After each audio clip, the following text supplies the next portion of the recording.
Bueno, pues ya estamos en este tiempo de tertulia.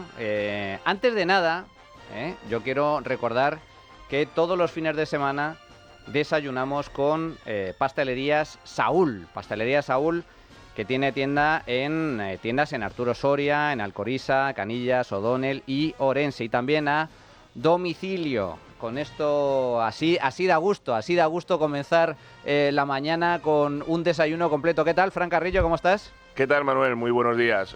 Da gusto, es nutritivo, es vitamínico y nos da aporte para seguir denunciando las tropelías de este gobierno, ¿no? Necesitamos vitaminas. Energía, claro. Necesitamos energías para aguantar este envite constante por parte de la izquierda. Bueno, Fran, vamos a comenzar a la espera de que lleguen mis otros tertulianos, que se retrasan un pelín, pero ya que llega por aquí María Jamardo.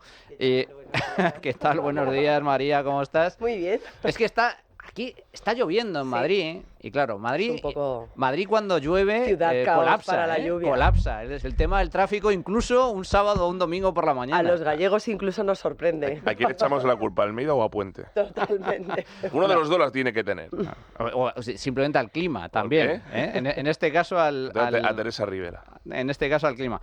Pero como decíamos, vamos a comenzar esta semana. Hemos tenido, bueno, pues este anuncio por parte del gobierno, este plan de regeneración democrática que ha anunciado el ministro de Presidencia y también de Justicia, Félix Bolaños. Un plan que ellos defienden como algo necesario para acabar con el fango, con la desinformación que nos invade, pero que desde luego, una vez que se profundiza en él, se ve el contenido, esas 31 medidas, hay mucho, son medidas muy variadas desde el punto de vista de la prensa, también desde el punto de vista del Código Penal, incluso algunas medidas relacionadas con los partidos políticos para rendición de cuentas o la obligatoriedad de que haya un debate sobre el Estado de la Nación todos los años. Curiosamente, bajo este gobierno solo se ha producido un debate de esas características en los últimos 6 años. Pero a mí me gustaría empezar por esto del registro de medios. Esto de que en España se constituya un registro de medios dependiente de un órgano administrativo como es la CNMC,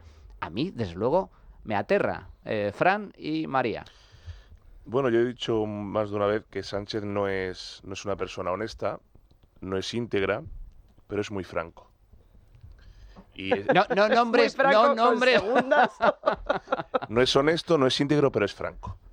Y tal es así, pues, que ha imitado una ley franquista. Porque eso de registrar los medios, eso de señalar a los periodistas, eso de controlar la libertad de prensa, pues es propio de una autocracia, de una dictadura y de un régimen autoritario. De forma sarcástica, dijimos aquí la última vez que esa ley para perseguir los bulos y la desinformación había que aplaudir a Sánchez por esta iniciativa, porque por fin va a meter en vereda El País, La SER, La Sexta, El Diario y todos los medios que cada día desinforman y crean bulos. No porque lo diga yo, porque lo dicen sus propios lectores. Los medios, las cabeceras del régimen, afines al gobierno, todos los días, en llamadas a la emisora, en cartas al director en el periódico, en notas de la comunidad en redes sociales, le desmienten la información que publican todos los días. Con lo cual, si esa ley sale adelante, los primeros que deberían caer son los medios que apoyan al gobierno. Pero yo que me he leído ese plan, a Sánchez y al gobierno siempre hay que leerle a la inversa. Cuando dice que van a perseguir el bulo y la desinformación, lo que van a perseguir es la libertad de prensa, la verdad, la investigación y, digamos, la vigilancia del poder, que es lo que hace el periodismo.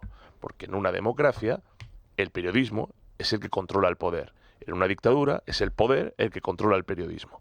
Pues lo que hay que hacer es la inversa. ¿Crea eso? No, lo que crea es un mecanismo para controlar y vigilar a aquellos que osen intentar investigar los escándalos, corruptelas y tropelías que él, su mujer, su hermano y el gobierno están haciendo.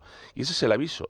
Y te voy a controlar, te voy a vigilar, te voy a exponer y ojo, porque tu financiación corre peligro, porque también voy a señalar a la propiedad de ese medio privado.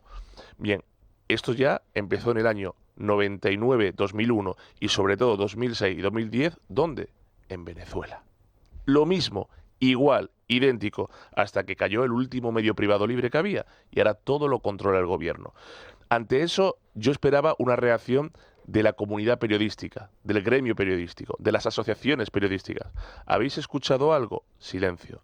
¿Habéis visto algo que incluso dentro de los propios medios del régimen algún periodista diga: oye, si esto lo hiciera un gobierno del Partido Popular, saltaríamos, porque esto no puede ser, eso que registre los medios, que controle? ¿Quién es el gobierno para decir lo que es bulo, lo que no es bulo, lo que es verdad, lo que no es verdad? No, todos encantados. ¿Por qué? Porque ellos podrán seguir desinformando, pero los que están enfrente ya no podrán hacer oposición. Y ese es el aviso a navegantes.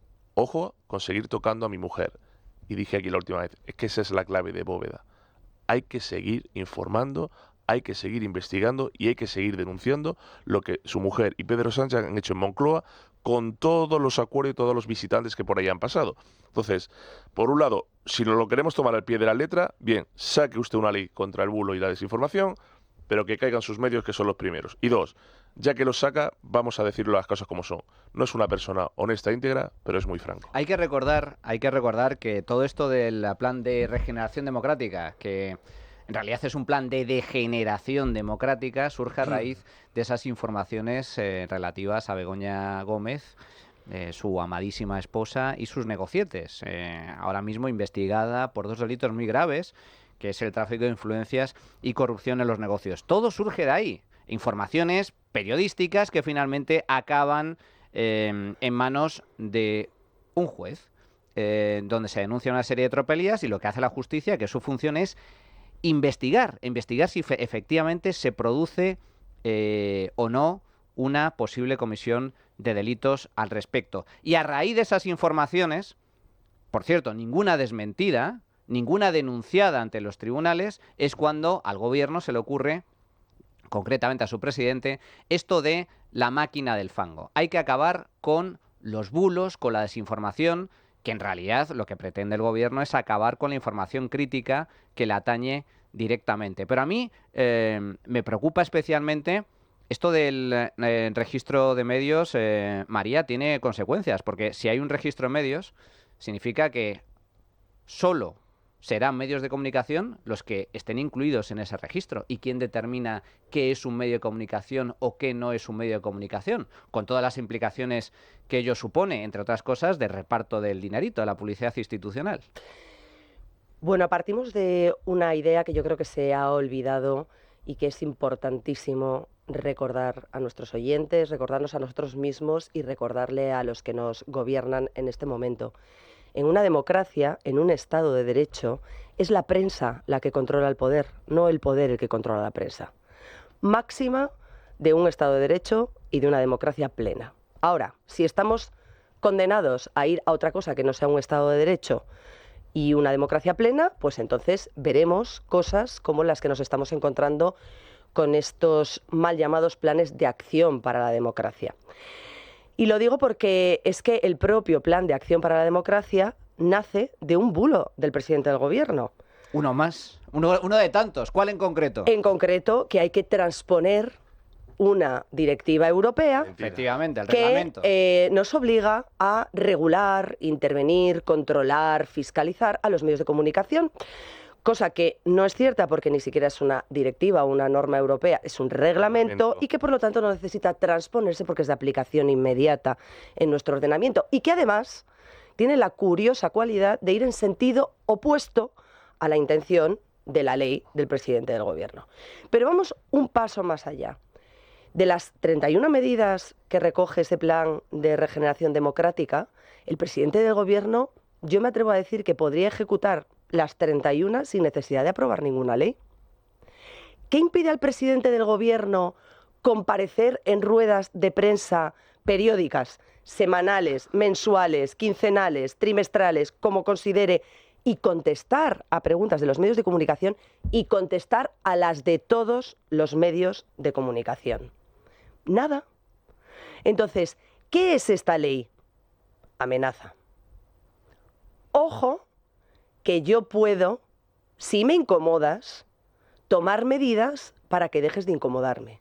Que es precisa y exactamente la función de la prensa libre, insisto, en un Estado de Derecho y en una democracia. Pero hete aquí que más allá de los despropósitos de este gobierno, que es el gobierno de los bulos constantes, esta misma semana, en el debate que hubo en el Congreso el martes, el presidente del Gobierno aseguraba que Teresa Rivera era la primera mujer española en llegar a la Comisión Europea. Cosa que es mentira. Y era Loyola de Palacio. ¿Esto qué es? ¿Fake news? ¿Es bulo? ¿Es ignorancia del presidente? ¿Cómo lo calificamos? Borrar la historia. Porque claro, este tipo de afirmaciones son las que él asegura en terceros, en otros, en la prensa, que son bulos, que es máquina del fango. Entonces, ¿de qué estamos hablando? ¿Cómo va a vigilar la máquina del fango el mayor productor de fango de este país? Es que es como poner al zorro a vigilar a las gallinas. Es exactamente ese concepto. Y quiero lamentarme, porque me parece que en ocasiones el poder político y los gobiernos toman decisiones que no solo no van a favor del interés general, sino que van en obra de interés propio, pero hay algo que no logro entender. Y es que ninguno de los periodistas que se suponen afines al régimen, más próximos ideológicamente al Partido Socialista, aquellos que comulgan con los postulados del gobierno y conforman ese equipo de natación sincronizada que aplaude cada una de las medidas que tome el presidente del gobierno, aunque sea contraria a lo que dijo 24 horas antes, ni uno solo haya levantado la voz y haya dicho esto es un despropósito. Porque, ojo, compañeros, algunos somos los señalados hoy, algunos somos los perseguidos hoy. Pero el gobierno puede cambiar de color y esa ley seguir vigente. Así que a lo mejor sois otros los que algún día os encontráis en nuestro pellejo. Esto es muy importante lo que estaba comentando María, porque efectivamente me sorprende. Bueno, no es que me sorprende, perdón, no me sorprende, eso es lo trágico.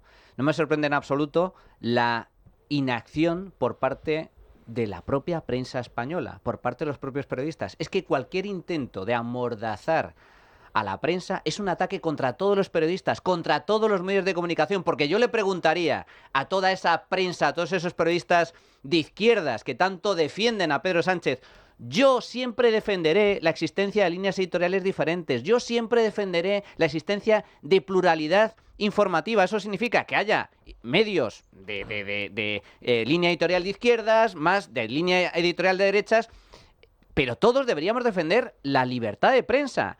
Y la supervivencia de un medio debe depender en última instancia de la capacidad que tenga para comunicar con éxito sus mensajes, para que la audiencia le escuche, para que recibir publicidad desde el sector privado y no tanto desde el sector público. Pero yo no, efectivamente, María, yo no he escuchado ni una sola voz de alerta por parte de la prensa gubernamental, por parte de la prensa de izquierdas. Y yo me pregunto, ¿qué pasaría si el día de mañana Pedro Sánchez logra esto?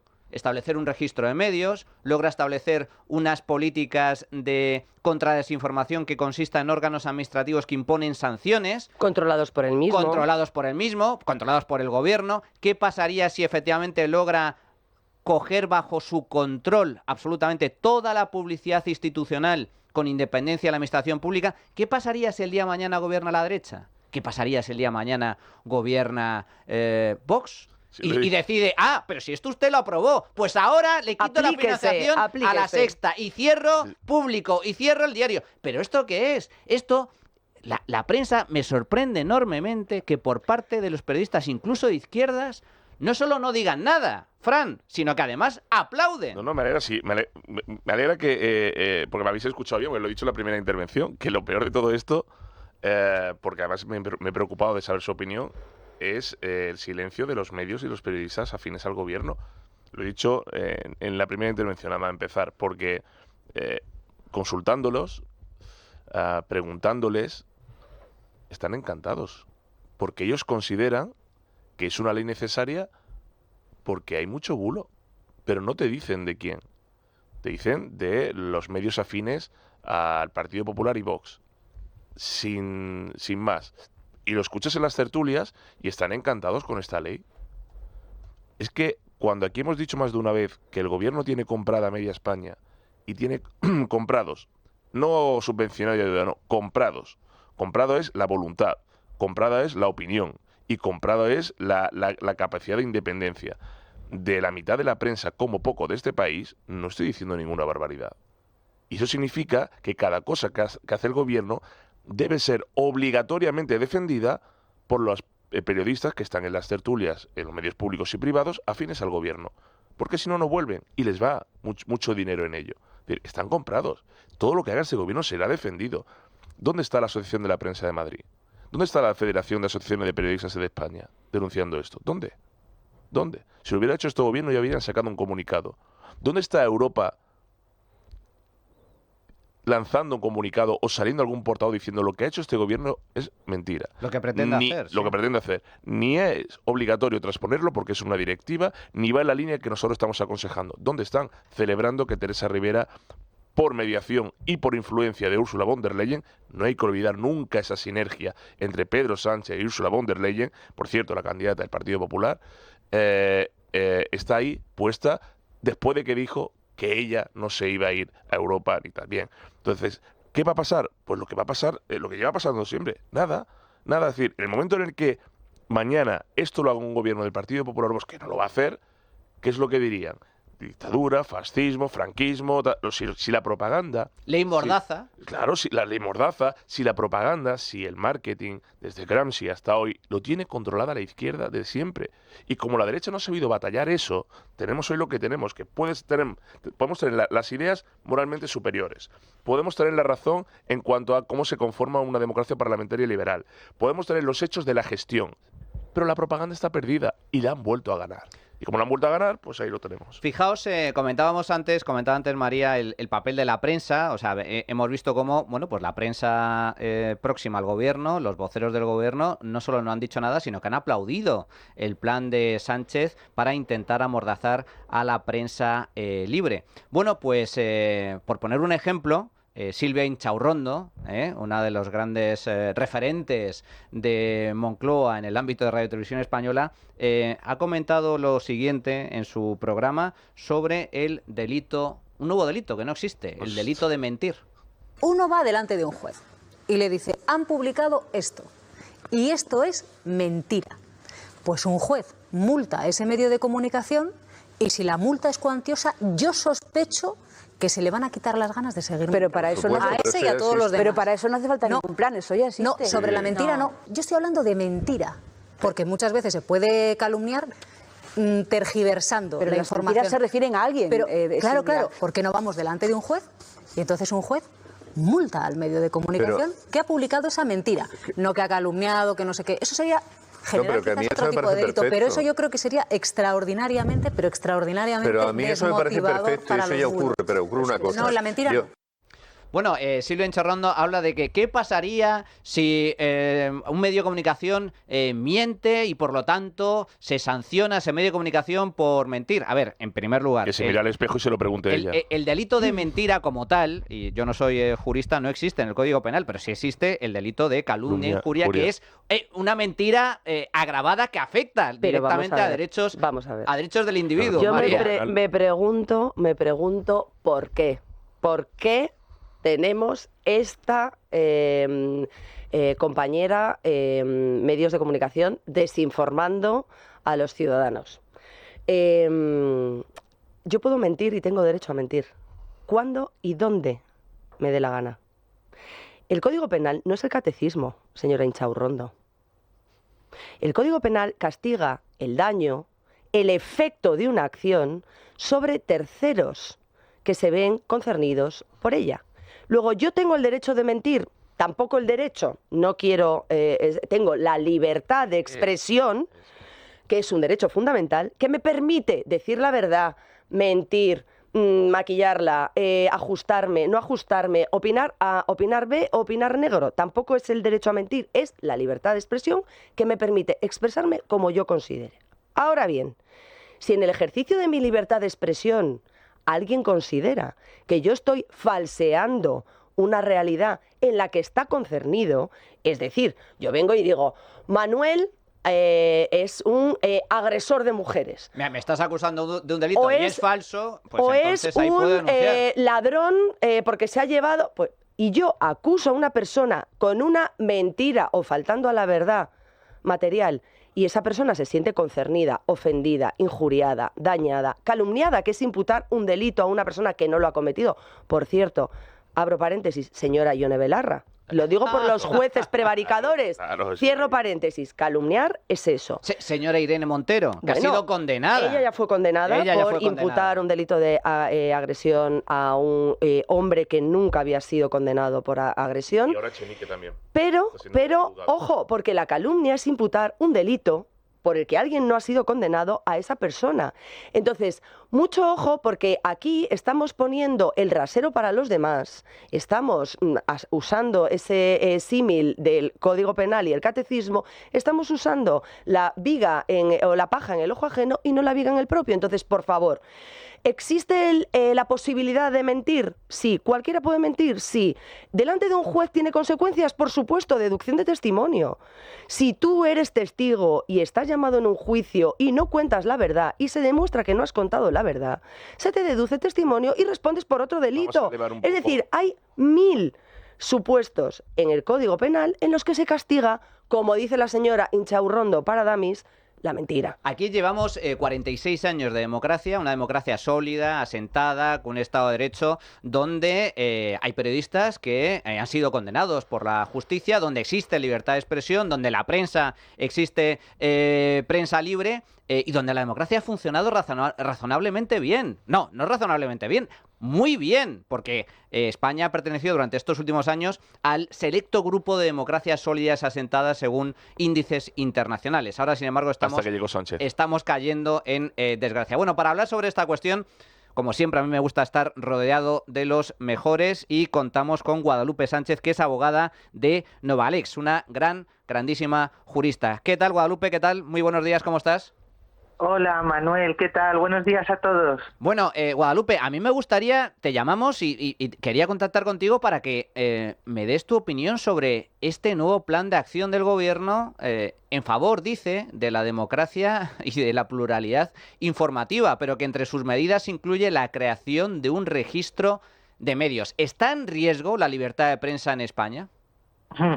Mira, primero y muy rápidamente, como venía escuchándoos en relación a la interesantísima propuesta de la jurisconsulta Silvia Inchaurrondo, yo quería recordar que fijaros si mentir puede llegar a ser delito cuando se afectan los derechos fundamentales de una tercera persona con esa mentira, concretamente el derecho al honor, que en este país tenemos nada menos que a una ministra de Igualdad condenada por difamar a un particular, concretamente por acusarlo de maltratador en una intervención pública. Y quiero recordarle a esta periodista que dicha condena no se consiguió en la jurisdicción penal a través de la injuria o de la calumnia, sino que también disponemos de herramientas en la jurisdicción civil. Recordemos que Irene Montero, que es un caso que ya sabes que conozco muy bien, fue condenada por la Sala Primera del Tribunal Supremo, es decir, por la vía civil, porque desde el año 82 disponemos de herramientas ya no solo para ir por lo penal para los casos más graves, sino también para perseguir esas mentiras, difamaciones que afectan a los derechos de un tercero, pero con menos intensidad que la que se necesita para colmar los delitos, pues disponemos de esa herramienta desde el año 82, Manuel. O sea que esta señora lo que tiene que hacer antes de hablar de desinformación y de mentiras es informarse primero. Dicho lo cual, el tema del plan que tiene el gobierno, bueno, lo que ha trascendido hasta ahora no es demasiado. Por un lado, Urtasun lo que vino a exponer es que se iba a crear una especie de registro, de lista de medios de comunicación, y luego acompañó eso hablando de que iban a garantizar al máximo la libertad de expresión e impedir la censura, derogando 2 delitos, las injurias y calumnias al rey y, por otro lado, los delitos de ofensa a los sentimientos religiosos. ¿Vale? Esa fue en resumidas cuentas la comparecencia de Urtasun y todavía no sabemos en qué se van a concretar esas medidas y cuáles van a llegar al BOE y cuáles no. Pero a mí, mira, hay una cosa, cuando se ha hablado durante estos días del tema de la lista de medios de comunicación, todo el mundo lo ha enfocado desde el punto de vista de la mordaza económica, que es correcto, es decir, una lista de medios para condicionar la publicidad institucional, ¿de acuerdo? No solo que se sepa, que a mí me parece muy bien que se sepa qué cobra quién y de quién, ¿vale? No, me parece correcto, pero es que realmente el listado no se va a circunscribir a eso. Por supuesto que van a querer coaccionar de algún modo a los anunciantes, ya no tanto a nivel institucional, sino a los anunciantes privados, señalando a determinados medios, porque anunciarte en según qué sitios pues puede determinar que dejes de tener el favor de la administración para tú a su vez pues eso, acceder a subvenciones, contratos, etcétera, etcétera, sino que está la otra derivada, que es la de el secreto profesional. ¿De acuerdo? Crear un listado de medios, Manuel, implica que quien lo crea se arroga la potestad de decidir qué es un medio de comunicación y qué no. Y como tú ya sabes muy bien, solo el periodista, solo el medio de comunicación puede acogerse a su derecho a no revelar las fuentes. Cada vez que le llega una filtración y lo publica, incluso aunque un juez le requiera para revelar quién es el autor de la filtración, puede acogerse a ese derecho, y eso es lo que hace que la información fluya, porque mucha gente no revelaría a un periodista cosas que sabe, cosas que conoce, sobre todo en temas de corrupción, si se arriesgara con ello a algún tipo de perjuicio personal o profesional, porque llegado el momento el periodista tuviese que sentarse ante un juez y revelar la identidad de esa persona. Pues bien, al controlar quién es un medio de comunicación, el gobierno también está monopolizando a quién se le pueden filtrar informaciones.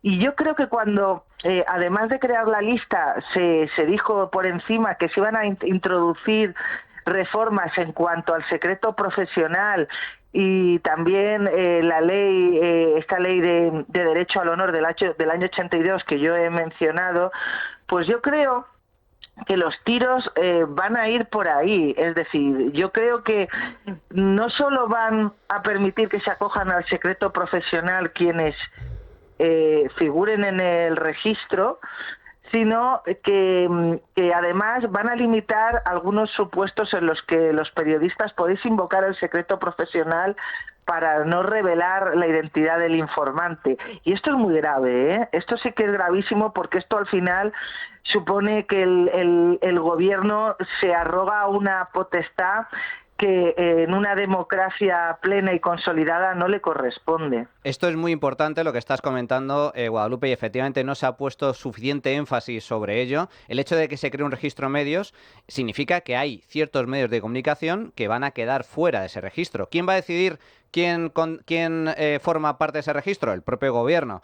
Desde ese punto de vista, posiblemente esos medios que queden excluidos del registro no accederán a publicidad institucional, quedarán marginados del reparto publicitario, especialmente de grandes empresas, y quedarán al margen de un derecho fundamental de la profesión periodística, como es el secreto profesional, que protege a los periodistas, incluso ante un juez no tienen por qué revelar sus fuentes. Eso es clave precisamente para la filtración de información especialmente incómoda o delicada contra el poder político. Pero en segundo lugar, Guadalupe, también me gustaría comentar contigo el hecho de que se introduzcan ciertos mecanismos de censura previa. El gobierno habla, como bien comentas en este plan de acción, de una estrategia contra la desinformación, de que se resuelvan de forma mucho más rápida o se impongan sanciones mucho más duras a lo que ellos consideran bulos o desinformación o fake news. Claro, hasta ahora todo eso dependía de la labor de un juez. ¿Existe el riesgo de que el gobierno cree algún tipo de órgano administrativo con capacidad para sancionar a los medios de comunicación o retirar publicaciones que el propio poder político considere que son falsas? Es algo que ya hemos visto en otros ámbitos y que por desgracia yo también creo que va a llegar a la esfera del periodismo en la que vosotros trabajáis.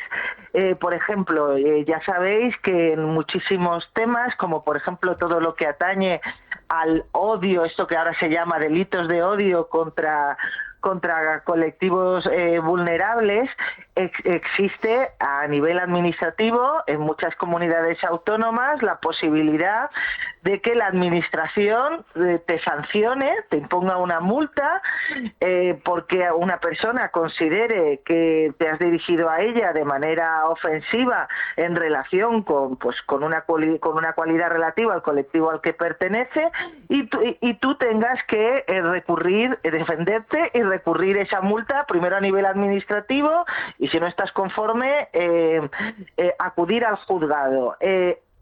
Antes de que esto existiera, y esto es lo importante, el orden era al revés. Si una persona consideraba que tú la habías ofendido, acudía al juzgado, tenía que gastarse su dinero y si el juzgado admitía a trámite esa demanda, esa denuncia, pues entonces se te notificaba y tú te defendías en el juzgado además con todas las garantías.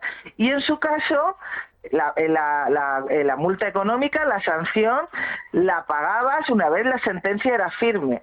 Cuando tú creas un órgano de la administración, Manuel, el orden se invierte, es decir, tú tienes que pagar la multa primero, si la administración considera que eres culpable, y ser tú el que vaya a defenderse al juzgado.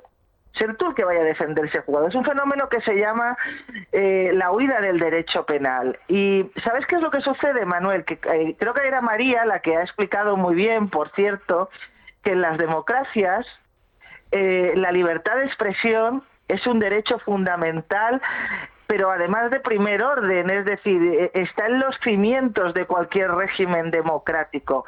Entonces, aunque ningún derecho fundamental es absoluto, los límites a un derecho como es la libertad de expresión tienen que ser muy restrictivos. Es decir, solo limitarlo en aquellos casos muy extremos, muy graves. Y lo mismo sucede con la libertad de información, que es una derivada de la libertad de expresión. Los límites a la libertad de información en una democracia consolidada y plena tienen que ser lo más restrictivos posibles. Con esto que está sucediendo, esta deriva en la que llevamos inmersos ya varios años, ya te digo que esto existe en otros ámbitos, de que la administración sea primero la que censure y luego sea el particular afectado el que ya vaya a los tribunales a recurrir. Sucedía, por ejemplo, no sé si lo recuerdas, con el tema de querer censurar páginas web que se consideraban que desinformaban. Es algo que ya han echado para atrás los tribunales, pero sobre lo que me temo que el gobierno va a intentar volver a legislar, precisamente porque si tú te tienes que enfrentar al pago de una cuantía, con independencia de que sea recurrible o no, tienes que poner el dinero por delante, eso a muchos medios de comunicación les va a suponer aceptar una especie de autocensura. Se van a autocensurar. Claro. ¿De acuerdo? Si lo que quieren es rapidez y eficacia, en su mano está que aumenten el presupuesto de justicia. Es cierto que tenemos un problema en la justicia, los profesionales lo sabemos. De un tiempo a esta parte existe un colapso evidente y la lentitud y las dilaciones son un problema gravísimo que se soluciona con medios personales y materiales, no, pero en lugar de eso van a optar por otra solución porque evidentemente lo que buscan no es la agilidad, que es deseable, sino lo que buscan es una suerte de autocensura. Ay, la justicia, la gran olvidada de este país. Algún día profundizaremos en ello. Guadalupe Sánchez, abogada de Novalex, muchísimas gracias. Fuerte abrazo. A ti, Manuel, un abrazo a todos. Hacemos una pequeñísima pausa y regresamos con este y más temas. Bueno, pues ya estamos de regreso en este tiempo de tertulia. Comentábamos antes con Guadalupe Sánchez lo que puede suponer este tipo de acciones, pero también hemos podido hablar y hemos contactado con una persona que sabe de primera mano cuál es el objetivo de Sánchez en este supuesto de control de medios que pretende llevar a cabo, más que nada porque él mismo lo ha vivido en primera persona, ha vivido en primera persona esas presiones, ese intento de control por parte del Ejecutivo, por parte de Pedro Sánchez, en su labor periodística, cuando formaba parte de la cúpula directiva del diario El País, antes de que Pedro Sánchez descabezara este diario y sustituyera tanto a su director como a su equipo más próximo. Se trata de David Alandete, corresponsal ante la Casa Blanca para el diario ABC y, como digo, antiguo director adjunto del País. Este es su testimonio sobre las presiones sufridas durante su etapa como director adjunto del País. Presiones sufrimos los periodistas de todos los colores, y esto lo sabéis en la radio, lo sé yo como alguien que trabaja en prensa escrita, y bueno, es así, ¿no? Hay portavoces de los medios, de los gobiernos y de los partidos políticos cuyo trabajo es, pues sí, presionar. La diferencia es que en este caso quien más ha presionado, en mi caso, es el que ahora está intentando reformar las leyes para decidir qué son medios y qué son noticias, ¿no? Y eso es lo que me parece de verdad alarmante.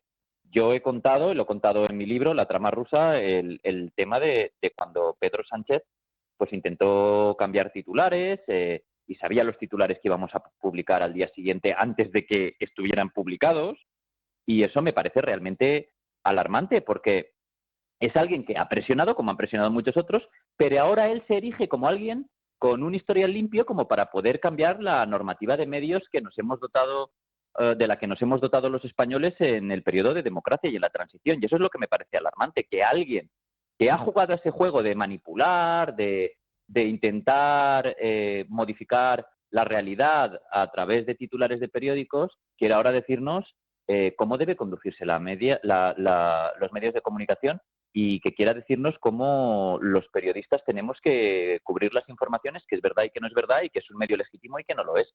Y esto es lo que a mí me parece más dramático, ¿no? Y por eso he decidido contarlo, ¿no? Si no, sería algo que no reviste de ninguna importancia en absoluto. Sería algo dentro de pues lo que es el juego de la política y los medios. Pero claro, es que aquí, con muchos otros asuntos, yo tengo el convencimiento de que Pedro Sánchez tiene más de una cara, más de dos, si me apuras, porque va cambiando las posiciones según le conviene para, en mi opinión, perpetuarse en el poder. Bueno, pues este es el testimonio directo de un periodista, un alto cargo del diario El País, no un medio de derechas ni mucho menos, que sufrió directamente este tipo de presiones por parte del presidente del gobierno nada más llegar a la Moncloa. Un apunte sobre esto, Fran. Hoy he escrito precisamente un artículo en el Diario que he titulado Periodistas del régimen, periodismo a régimen, ¿no? Porque precisamente esto va de eso, de si la libertad de expresión la podemos seguir considerando como tal y recogida en la Constitución o no. Porque como el Constitucional lo tienen ya absolutamente controlado, todo lo que haga este gobierno, y también lo adelantamos aquí, va a ir siempre con la excusa de, bueno, vamos a ver lo que dice el Tribunal Constitucional sobre lo que hemos hecho. ¿Y qué dirá el Tribunal Constitucional? Pues que es constitucional. Bien. Todo dictador anuncia sus medidas antidemocráticas en nombre de la democracia. Todo dictador anuncia la revolución en nombre de la libertad. Y todo dictador habla de pueblo y progreso para eliminar el progreso del pueblo. Esto es la historia. Esto lo dice la historia. Los que conocemos a Sánchez, porque hemos tenido nuestra etapa política y sabemos cómo funciona el personaje, en su concepción autocrática del poder, él puede ser una cosa y la contraria sin ningún tipo de problema. Él puede decir y desdecirse sin ningún tipo de apuro. Y puede mentir y volver a mentir sobre la mentira sin ningún tipo de aprieto. Sánchez, en el año 2015, era el más liberal dentro de los liberales del PSOE y fuera del PSOE. En el año 2019, el señor que dijo no voy a pactar nunca con los independentistas, el señor que dijo no voy a subir los impuestos, el señor que dijo no voy a publicar ni voy a patrocinar una ley de amnistía, el señor que dijo no voy a permitir que España se rompa, el señor que construyó todo y dijo que su mujer no está implicada en escándalos, etcétera, el señor que ha desinformado durante 6 años saca una ley contra la desinformación. Sánchez, si mañana cree que haciendo y diciendo todo lo contrario de lo que está haciendo le va a permitir seguir en el poder, lo va a hacer. Es decir, no estamos ante una persona normal, no estamos ante una persona que siga una coherencia discursiva y un relato, no. Si uno coge desde el año 2015, cuando le echan de su partido hasta hoy, todos los hitos de Sánchez, veremos que siempre acaba diciendo lo contrario de lo que dijo en su momento. Con lo cual, este escenario se puede volver a producir. ¿Por qué? Porque es un autócrata y los autócratas siempre hay que leerlos a la inversa de lo que dicen. Totalmente de acuerdo con lo que estás comentando, Fran. Si me permitís, vamos a cambiar de tercio porque pasamos de un escándalo, una amenaza directa contra la democracia española, porque está claro que sin libertad de prensa, sin prensa libre, no hay democracia posible, a un escándalo que, si cabe, es todavía mayor, o desde luego tan impactante como esto que estamos comentando. Esta semana la gran polémica nacional se centra en esas coacciones, esa presión que recibió el presidente electo de Venezuela, Edmundo González, atención, no en cualquier sitio, en la propia embajada española. Esto es lo que explicaba el propio Edmundo. Estando en la residencia del embajador de España, el presidente de la Asamblea Nacional, Jorge Rodríguez, y la vicepresidenta de la República, Delcy Rodríguez, se presentaron con un documento que tendría que refrendar para permitir mi salida del país. En otras palabras, o firmaba o me atenía a las consecuencias. Hubo horas muy tensas de coacción, chantaje y presiones. En esos momentos consideré que podía ser más útil, libre que encerrado. Un documento producido bajo coacción está viciado de nulidad absoluta. Bueno, esto es lo que denunciaba Edmundo González, presidente electo de Venezuela. O firmaba ese documento o se atenía a las consecuencias. Él mismo dijo, literalmente, 48 horas agónicas en las que en la residencia del embajador español en Caracas, eso es lo grave. Delcy y su hermano, el presidente de la Asamblea Bolivariana, Jorge Rodríguez, amenazaron, coaccionaron, extorsionaron a Edmundo González para que firmara este documento y le dejaran salir del país. Juan Pablo Polvorinos, responsable director de informativos de esta santa casa. ¿Cómo estás? Muy buenos días. ¿Qué tal, Manu? Nunca es tarde si la dicha es buena. Me gustaría entrar con este tema precisamente con tu opinión al respecto. Bueno, todo lo que rodea a España en relación con Venezuela siempre ha estado cubierto de un manto de silencio y de opacidad. El oscuro episodio de Delcy Rodríguez llegando al aeropuerto de Barajas con José Luis Ábalos es un buen ejemplo de ello, con una primera versión ofrecida por José Luis Ábalos que luego tuvo que ir modificando unas 10 o 15 veces. Y evidentemente este caso no es distinto. El fin de semana pasado, cuando supimos que Edmundo González salía de Venezuela camino a España, en ningún momento nos dijo el ministro de Exteriores, José Manuel Álvarez, que había sido fruto de una... Dijo, no ha habido ninguna negociación, luego lo ha cambiado, luego dijo España no ha participado en ninguna negociación y luego volvió a cambiar su versión, del mismo modo que lo hizo Ábalos con lo del Seagate aquí en Madrid. Y el caso es que se le ocurrió, curiosamente, contarnos al ministro de Exteriores las circunstancias en las que había tenido lugar la salida de Edmundo González de Venezuela. Y las circunstancias yo creo que son muy importantes, porque estaba en la Embajada de Países Bajos, el embajador de Países Bajos debe decir, por aquí no van a entrar dos... sátrapas de estos de la dictadura venezolana, como son los hermanos Rodríguez y probablemente también el otro Rodríguez, que es Rodríguez Zapatero. Y aquí no se va a firmar ningún tipo de documento de carácter coactivo para que Edmundo González salga de Venezuela. Sí se prestó España, y se prestó España evidentemente con la mediación de una persona interpuesta por José Luis Rodríguez Zapatero. Y yo creo que esto es lo más grave. ¿Por qué? Lo que no puede tener lugar en la Embajada de Países Bajos sí puede tener lugar en España.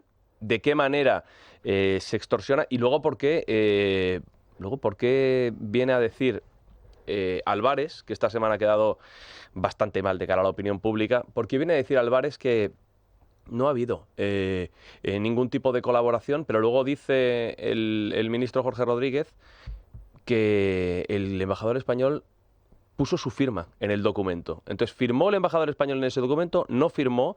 Lo que sí que está claro es que estaba haciendo de notario y prestando la residencia oficial del embajador para un chantaje y una coacción. Y en última instancia, al gobierno siempre le pasa lo mismo.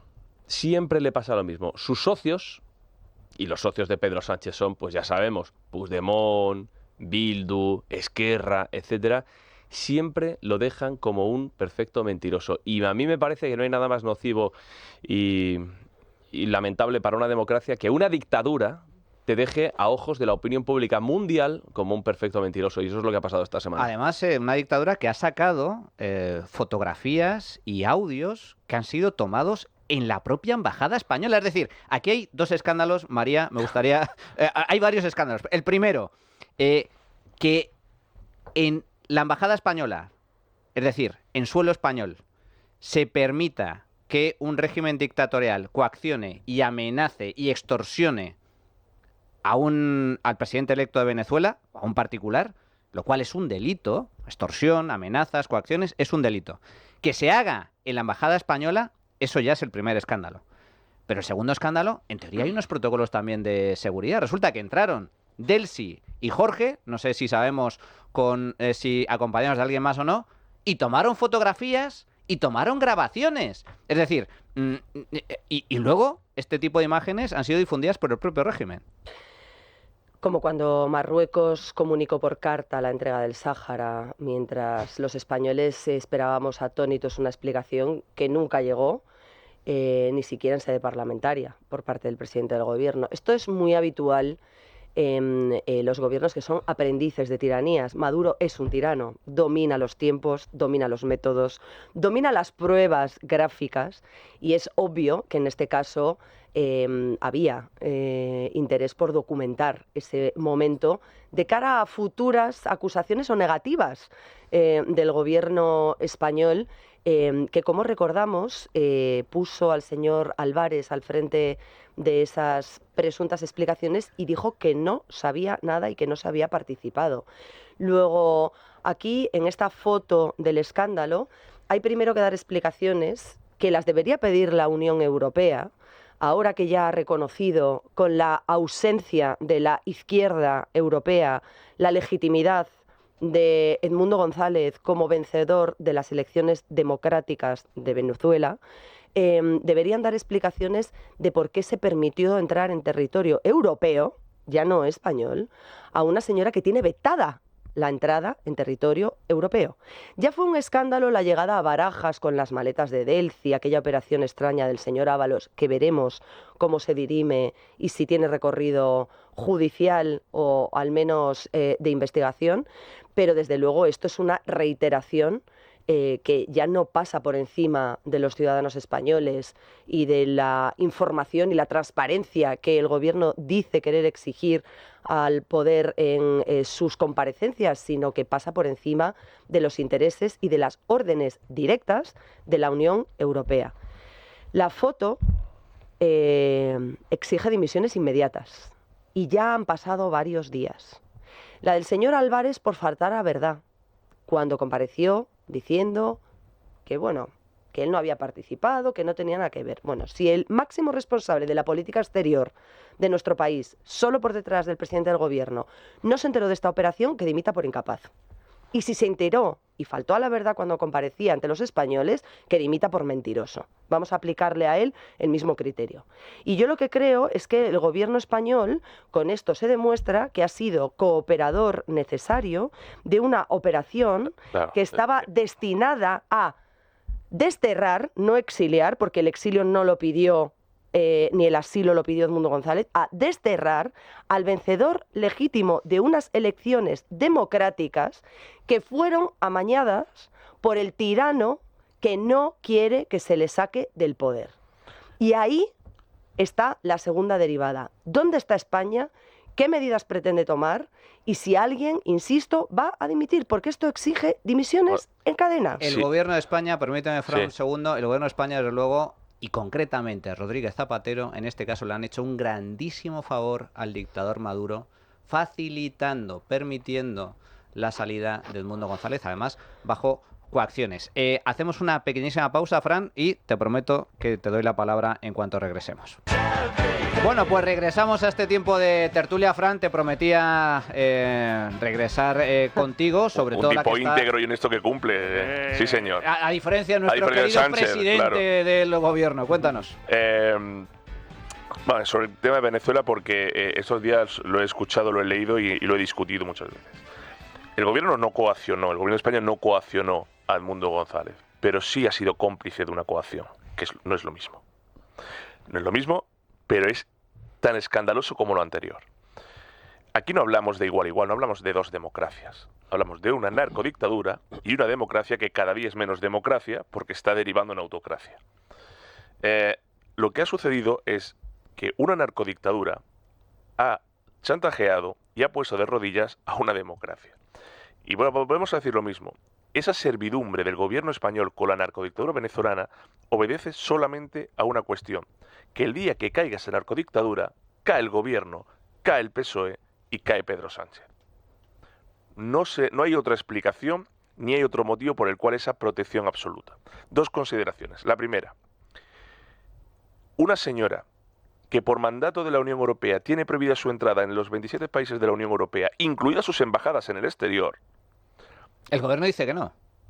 El gobierno dice que... Pues el gobierno del bulo o del cambio de opinión. Si tuvieran que dimitir por negligentes o por mentirosos en el gobierno, nos quedamos sin gobierno. Porque son negligentes y mentirosos todos los días. De hecho, si el gobierno dice que no, entonces es que sí. Una señora que tiene prohibido la entrada en los 27 países de la Unión Europea, incluidas sus embajadas, y lo ha hecho dos veces, una en suelo español y otra en la Embajada de España en Venezuela, hace que el gobierno tenga que dar explicaciones que no la va a dar. Dos, se le grava por la narcodictadura de forma fraudulenta. Reconoce que ha sido coaccionado, chantajeado y que su vida y la de sus familiares, porque el problema no son los exiliados, es que se han quedado ahí tantas familias y a los exiliados, sean periodistas, sean expolíticos, sea cualquier tipo de líder, se les amenaza desde la distancia con: aquí tienes a tu padre, aquí tienes a tu madre, aquí tienes a tu tía, aquí tienes a tu abuela, tú aunque estés en Miami, en España o en Francia, tu familia está aquí. ¿Qué es lo que le pasa al mundo? Claro, el mundo tiene familia. Con lo que haces, claro. Ya no es solo su propia integridad física y vital, no. Es la de su familia, allí no hay que olvidarlo. El exilio venezolano es el mayor exilio del siglo XXI, más de 8 millones. Y Venezuela no va a cambiar, no se va a convertir en una democracia si no hay una intervención exterior. Dejémonos de diplomacias, dejémonos de consensos, dejémonos de diálogo y mucho menos si dejamos todas esas milongas en manos del mayor asesor de la narcodictadura, que un día deberá ser juzgado por crímenes contra la humanidad por la Corte Penal, que se llama José Luis Rodríguez Zapatero, el portavoz oficial en el mundo, en la Unión Europea y en Estados Unidos de la narcodictadura. Y dos, y con eso termino.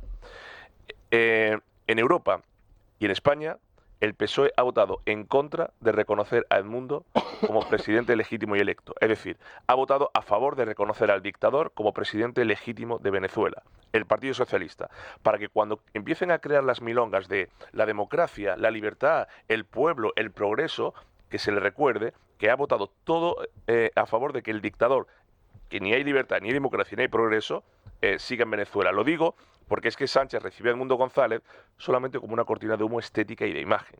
Pero a la hora de la verdad, en Europa y en España han votado para que siga Maduro. Una cosa importante que yo creo que hay que añadir y que hay que matizar. Cuando se refugia Edmundo González en la primera embajada, que es la Argentina, sí, todos los que apoyan al régimen de Maduro se van a rodear la embajada de Argentina para presionar. Y la embajada argentina tiene miedo de que entren en la embajada argentina, que la asalten para sacar a Edmundo González. Lo dijo el propio gobierno. Que por lo tanto huye o es evacuado a la embajada de Países Bajos, donde por supuesto el régimen de Maduro no se atreve a rodearla.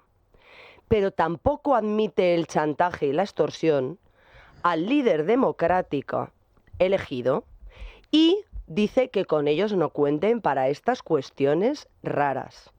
Y no le da ni la posibilidad de entrar a Delci en su territorio, ni le da la posibilidad de extorsionar y chantajear al líder opositor para mandarlo con un billete de salida. Y es muy importante porque Países Bajos es tan Estado de la Unión Europea como España. Luego, la única diferencia es que España no respeta a sus ciudadanos, el imperio de la ley, las normas de consenso a las que tanto apela el presidente del Gobierno, Pedro Sánchez, en la Unión Europea, cuando se trata de Israel y Gaza, es rápido para desoírlas, pero cómo las mantiene y aún así cómo de parte de las que toman en Europa cuando tienen que ver con Venezuela. Esto es vergüenza y un escándalo. Esto es importante porque tanto Delcy como Jorge, hay que recordarlo, solo pueden entrar en la embajada española con la autorización del embajador. Claro. Se les permite entrar en la embajada española, cosa que no pudieron hacer en la embajada de Países Bajos.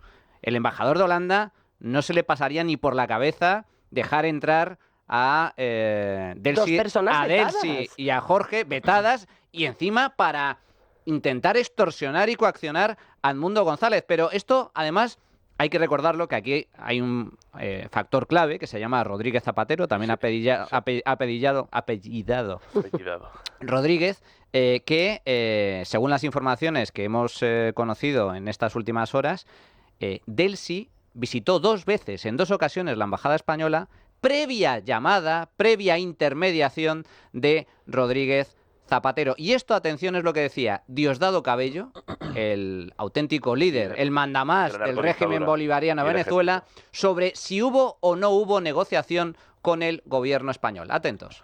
El gobierno de España dijo que ellos no estaban en ninguna negociación con nosotros. De repente el señor se apareció ya en España. ¿Cómo llegó a España? Pues, o sea, para entrar un avión de la Fuerza Aérea Española, lo autoriza el gobierno que está aquí, el gobierno nacional, pues, el gobierno nuestro. ¿Y a qué viene? Viene a buscar un pasajero. ¿Y quién es ese pasajero? Tal persona. ¿Y por qué ese señor se va?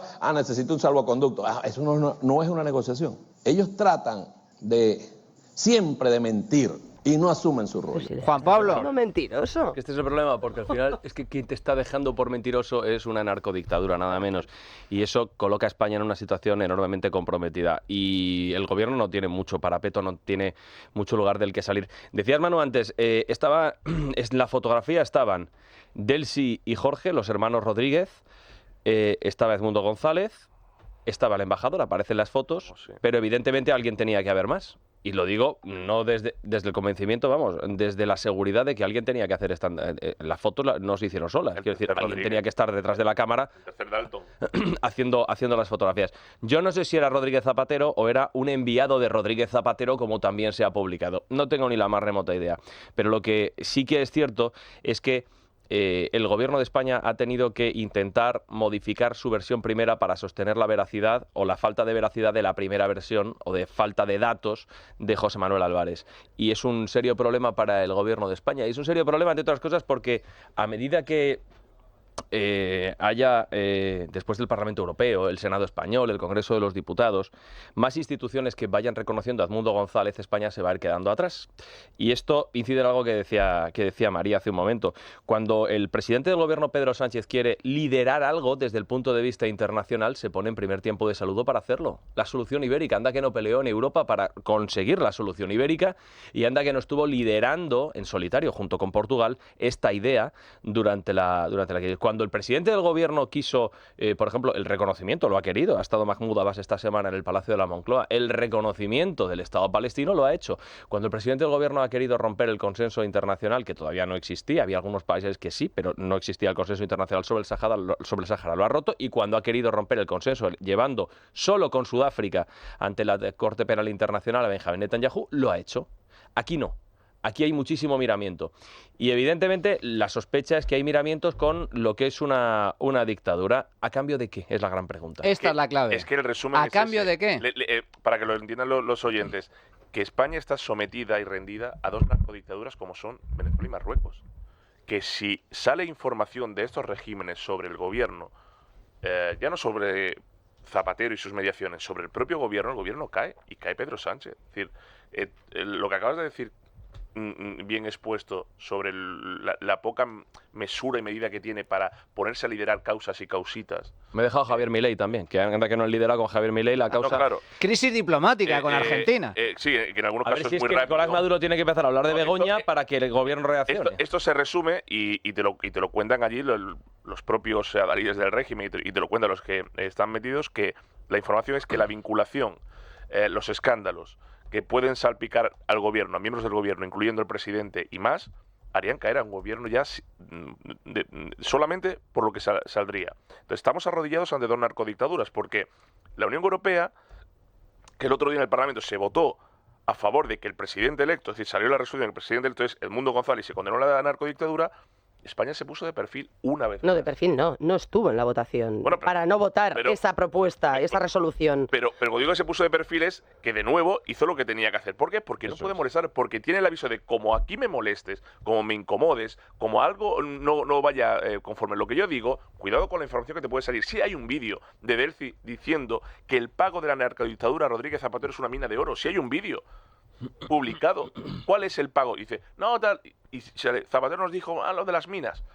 Si lo reconocen, que ese es el pago, que hay un señor que es el verdadero creador de las trincheras de odio que hay en España, o sea, Sánchez es el discípulo, el maestro empezó en el año 2004, que va por el mundo, que va a Estados Unidos y que va a la Unión Europea, y esto lo puedo dar como información, como portavoz del régimen, es lobista de una narcodictadura. ¿Cómo le paga la narcodictadura? Un señor que ha sido presidente del gobierno de España y que hace de enlace. Entonces, eso lo hemos naturalizado de una forma que eso no es diplomacia. No se puede naturalizar. Eso no es diplomacia. Hay que denunciarlo constantemente. No, entonces, creíamos que teníamos el peor ministro de Exterior de la historia con Moratinos. Álvarez le ha superado. Álvarez es ese empollón que tiene el macarra detrás que le dice, tú haz esto, si no, te pego, ¿no? Es eso, es un señor insignificante que obedece lo que le dicen. Entonces, tenemos, por un lado, a Marruecos chantajeándonos con el tema migratorio y con el tema fronterizo. Y a Venezuela chantajeándonos con información sobre las vinculaciones de un expresidente y de un gobierno con una narcodictadura. Y a partir de ahí, España, como miembro de la Unión Europea, no hace absolutamente nada,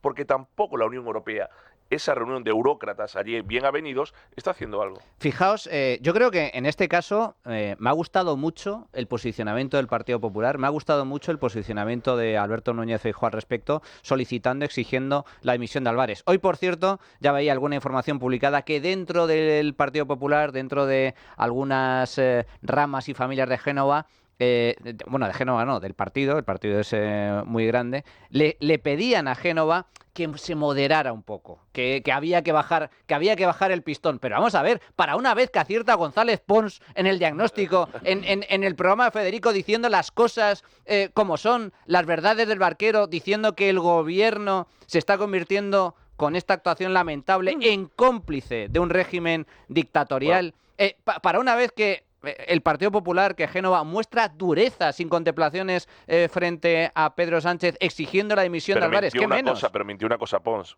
Pons dijo que Vox no se había adherido a esa resolución. Y se ha adherido. Y lo firmó en Europa. Y se ha adherido. Vox ha firmado en los partidos está muy bien que haya discrepancias internas. Sí, por supuesto. Pero en este momento quien lidera el Partido Popular es Alberto Núñez Feijóo. Por lo tanto, la posición del Partido Popular con respecto a lo que está ocurriendo en Venezuela es la que diga Alberto Núñez Feijóo. Vamos a ver qué es lo que dice Alberto Núñez Feijóo, una declaración que a mí me ha gustado mucho, también hablando muy claro sobre el papel lamentable del Gobierno de España y del ministro Álvarez sobre esta cuestión. Mire, yo no sé cuáles son las razones del posicionamiento del Gobierno español, el no querer reconocer el resultado democrático de las urnas en Venezuela. No sé por qué el Gobierno español y su partido han votado en contra de la democracia en Venezuela esta mañana en Estrasburgo. No sé cuáles son las razones del señor Sánchez, ni las razones del expresidente Zapatero. No sé si son razones de carácter político, ideológico o económico, pero sí le digo que si el presidente del gobierno de mi país elige la dictadura y no la democracia, me va a tener enfrente siempre. Más claro, agua. Pues María. Yo creo que es algo que podemos suscribir todos los demócratas, de izquierdas, de derechas, de centro, de arriba, de abajo, medio pensionistas o... Menos el PSOE. Bueno, pero es que el sanchismo, que no el PSOE, porque el PSOE no existe, es una realidad que ya ha pasado a mejor vida, el sanchismo pues vive al día de lo que le interesa a Sánchez. No es un proyecto político, es una agenda personal y personalista. Fin. Entonces, a mí me interesa mucho y me importa mucho, como periodista y como ciudadana, que el líder de la oposición, que además de hacer oposición y criticar todo lo que hace mal el gobierno, tiene que dar alternativa política y plantear alternativas políticas, tenga una posición tan clara sobre un problema concreto. Porque yo creo que ya está bien de equidistancias. Y hay determinadas situaciones, y hablo del tema Israel, Palestina, hablo del tema Venezuela, hablo de temas tan mollares como este, sobre todo en política exterior, en los que no se puede ser equidistante, porque ser equidistante es ser cómplice del terror y de la dictadura, de verdad. Con el tema de Israel, el Ministerio de Asuntos Exteriores ha emitido una información condenando los ataques a Hezbollah. Lo he visto. Es decir, no, ha dicho que son civiles palestinos, o sea, maquillando la realidad. Ese ataque condenamos, el ataque en el que ha fallecido población civil y eran destinados a eliminar terroristas, 3.000 terroristas. Pero, de manera selectiva, además. Solo recordar que a mí me hace mucha gracia el posicionamiento del gobierno de España con respecto al tema de Venezuela, después de un fraude clamoroso a nivel electoral por parte del régimen de Maduro, diciendo que, claro, que no pueden reconocer al mundo porque están esperando al posicionamiento de la Unión Europea. Pero vamos a ver, ¿se esperó el gobierno al reconocimiento del Estado palestino de forma unilateral, Juan Pablo? No, de ninguna manera. Y por eso digo que cuando el presidente del gobierno quiere liderar algo, lo hace. Y lo hace de cara a la opinión pública internacional para ejercer un supuesto liderazgo que muchas veces le deja en una situación bastante comprometida. Decía María sobre la equidistancia. Hombre, es que en realidad la equidistancia nunca beneficia a la víctima. A quien beneficia es al verdugo. Esto siempre es así.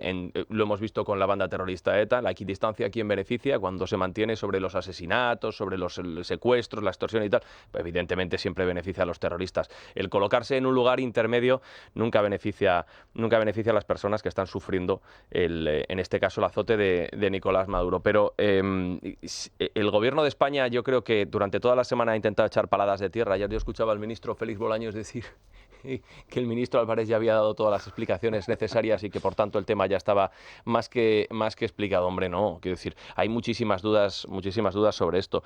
Y el problema es que el gobierno nunca puede explicar nada, ni con Marruecos, ni con Venezuela, ni con muchas cosas de su política exterior. Y una cosa más, volviendo a lo del Parlamento Europeo, yo creo que el PP y Vox han estado en su sitio durante esta semana. No se esperaba menos de dos formaciones políticas que evidentemente ejercen una responsabilidad sobre las personas que están allí en Venezuela sufriendo el azote del régimen.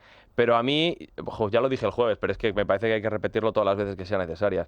Me dio pena y hasta asco la posición de los liberales europeos, que compartiendo lo que era el escrito de pe a pa de la condena, de la búsqueda de responsabilidades en un dictador como Nicolás Maduro, de la búsqueda del reconocimiento de Edmundo González en todos los países como consecuencia de este reconocimiento en el Parlamento Europeo, compartiendo todo esto, decidieron es que no podían votarlo porque es que lo estaba votando también la ultraderecha. Me parece lamentable y esto explica muy bien la situación en la que se encuentran los liberales en el Parlamento Europeo, en una posición menguante, en una posición de cada vez menos responsabilidad y de menos protagonismo. Porque Juan Pablo, en los liberales europeos, en el grupo de los liberales europeos está el PNV, que está más cerca de la ultraderecha que otros partidos que hay allí. No está cerca de la ultraderecha, es la ultraderecha. Pues bueno, pues más a mi favor, es la ultraderecha. Lo que quiere decir es que no hay que tenerles en cuenta eso, que es una hipocresía constante, y los conozco bien, a los liberales europeos y al grupo de Renew. Es decir, de liberales tienen poquito, muy poco. El nombre, son más socialdemócratas que liberales. En todo caso, lamentable el posicionamiento del Partido Socialista, que tanto el Congreso como el Senado, como el Parlamento Europeo, como la ONU, en una misión especial internacional, diciendo que la dictadura de Maduro está cometiendo actos de, delitos de lesa humanidad.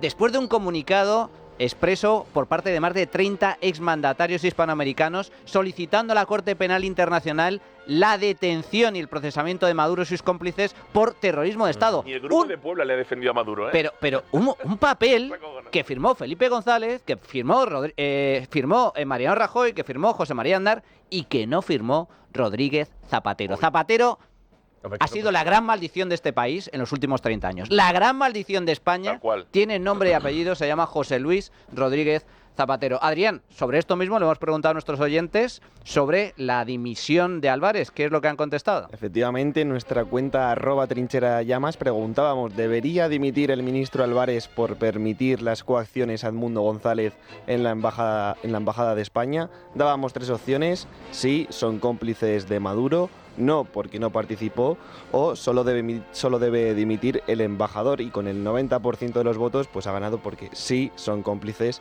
de Maduro. Y esto también nos han dejado los oyentes a nuestro teléfono de móvil. Vamos, es que el señor Álvarez ni siquiera tendría que haber sido ministro, pero claro, no solamente tiene que dimitir él y todo el gobierno, porque el fachosfera de izquierda, ese sí que es un fachosfera de izquierdas. Pero Pedrito, hijo, por Dios, ¿no te da vergüenza ser tan embustero? Hola, Manuel Llamas y equipo de La Trinchera. Debería dimitir, pero en este país los socialistas lo que tienen es mucha soberbia y el verbo dimitir para ellos no existe. Pediría a la sociedad civil que no sea tan borrega y se manifiesten para evitar que se cierren estos medios de libertad. Un saludo, Armando Castellanos García de León, de un invidente que os sigue. Claro que debería dimitir Álvarez como ministro de Asuntos Exteriores, pero no olvidemos que Álvarez es un subalterno de Sánchez, con lo cual Sánchez es responsable de lo que ha pasado en la embajada española, pero también el responsable es Zapatero, que trabaja para Maduro. Bueno, pues hasta aquí la opinión de nuestros oyentes, 90% coincidiendo en que Álvarez debería dimitir. No puedo estar más de acuerdo. No hoy, tenía que haber dimitido ayer, antes de ayer, el mismo día en el que se conoció que había mentido clamorosamente al señalar que no se había producido ningún tipo de negociación. Fran Carrillo, consultor político, qué bueno tenerte aquí en La Trinchera, muchísimas gracias. Un placer, como siempre, gracias, Manuel. María Jamardo, responsable de tribunales del periódico El Debate. Bien sabes que vuestro periódico, el nuestro, estamos en la fachosfera, somos máquina del fango, pues estamos en la diana del gobierno. Solo tengo que decir que viene más fango. Así que cuidadito con los tribunales, que vienen curvas. Presidente Fangoria le encantará. Yo me siento súper orgulloso, más orgulloso no puedo estar de que estemos en la diana de este gobierno de sátrapas. Juan Pablo Porborinos, responsable de informativos de esta Santa Casa. A ver si nos regeneramos un poco en el próximo programa, Manu. Veo que aquí hoy no ha sido posible. En el lado bueno de la historia. Nos están monitorizando. Siempre en el lado bueno de la historia. Y a continuación seguimos. Ahora vamos a repasar, vamos a profundizar en las noticias económicas de la semana y después nos vamos de viaje.